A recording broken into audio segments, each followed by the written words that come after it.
This is Ironbridge in Shropshire, and I'm standing in the Severn Valley, many a mile north of Worcester, and really, by modern-day standards, sort of in the middle of nowhere. But at the beginning of 1700, this place, far from being the barren place it seems to be at first glance, was the richest place in England for minerals. And the early ironmasters, led by a man called Abraham Darby, by the way, realized that everything for the new development of cast iron and iron molding was here. It had timber for charcoal. Actually, it had coal, because coke blasting was beginning to be thought about then. It had sand, it had lime.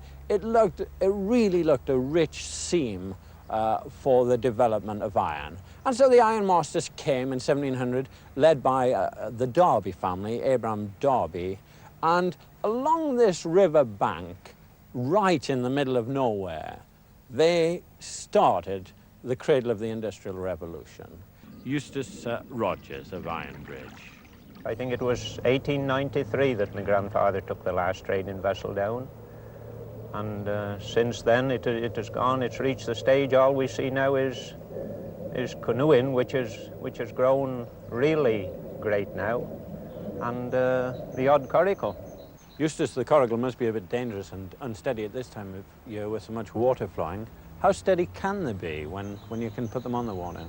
Many people think it's just a one-man vessel, you know, but it will carry two quite easy. I've seen my father, myself, and 60 or 80 rabbits in, big lurcher dog, and coming down the river as comfortable as if we were in bed. And when you're making it, this is the early stage. That's the very early stage, that is. Yes. That is the early stage. And the next process is the seton. Yeah. And then it is covered, as I stated earlier, with animal hide, but this has been replaced now with calico, of course. And it's just the ordinary bed sheet, the ordinary calico bed sheet, put on really tight as ever you can put it. And then hoops put around. See, this is all covered up when it's finished. You've got a hoop outside and a hoop inside. And then it's ready for waterproofing then. Coat of neat tar, and when that's penetrated through the cloth to your satisfaction, then it's treated after with another coat of tar, but containing a lot of pitch then. And the pitch puts a film on the outside, and when it's dried, you can handle it without getting any tar on you then. Now, about Ironbridge, you and your family have seen it in its heyday. What do you think of it now? I have seen it almost die, which I'm sorry to say. Well, I think it's just dead, absolutely dead. I mean, on a Friday, as it is now, this is the highlight of the week. After Friday, well, you've absolutely had it. I mean, you can come up any day from 11 o'clock onwards, and perhaps a dozen people in Ironbridge, that's all. Well, it's a nice, pleasant, well, sort of village come town, I suppose. But it's becoming very derelict in parts. You know, if you drive around, you can see a lot of cottages and houses, what have sort of been just left to fall down. It seems a shame, really. The buildings, they either want to pull them down or do them up and make them look something like. I mean, it's rather a pretty place. There isn't a better view anywhere than what there is off the Ironbridge down the river or up the river. I've always liked it as a market town, Ironbridge, and I don't think it'll ever stop anyway. That's what with the Ironbridge itself, there's people who'll always come down here. I think the museum's doing quite a lot for it, isn't it? The Yes, museum, I think the so. Friendly Society. We feel the view from our hotel particularly, it's like a miniature Stratford-on-Avon when the trees come out, and it really can be very beautiful. And we'd like to see it developed and improved, not only as a museum area, but for people who live here and for the tradespeople to have a better future. It could be a lot better. But today, it is being revived beyond all recognition from the tourist point of view. And no one is pleased more than myself to see it, what the work that the old ones have done. I'm really pleased to see it being recognized.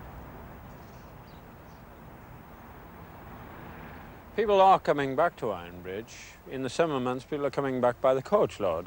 Children are coming, students are coming, because this is the most important area of industrial archaeology.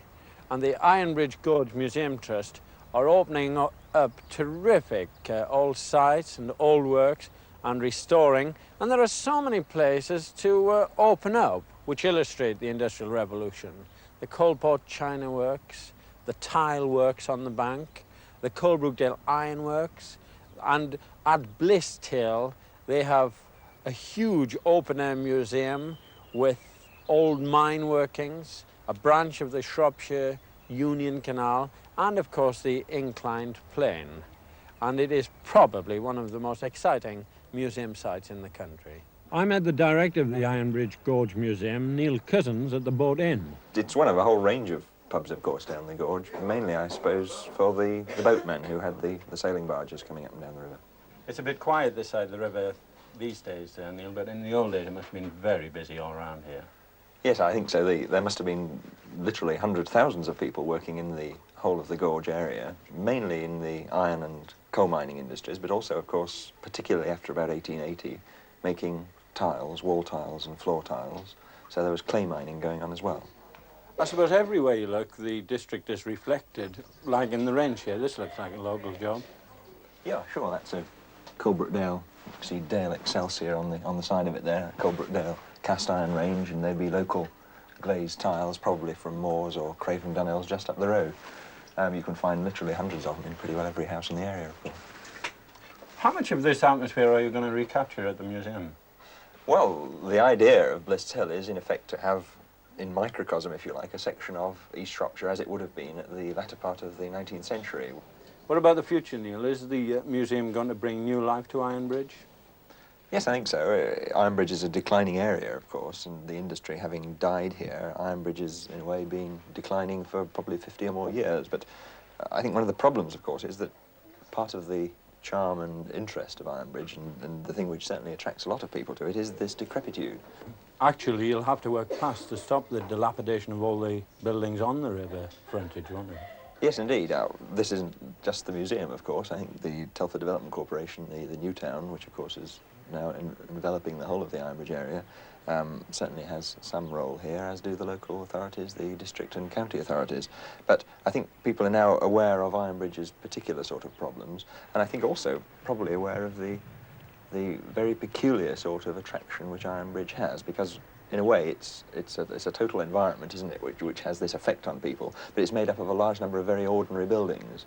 You couldn't look at very many buildings in Ironbridge, I think, and say that any one of them was worthy of preservation on architectural grounds, but the contribution which the whole lot of them make to the whole area of the gorge is the thing which I think attracts people. And if we can stop it deteriorating further and perhaps bring it back again to something like it was, and at the same time prevent it being spoilt, I think we'll be doing the right thing by Ironbridge.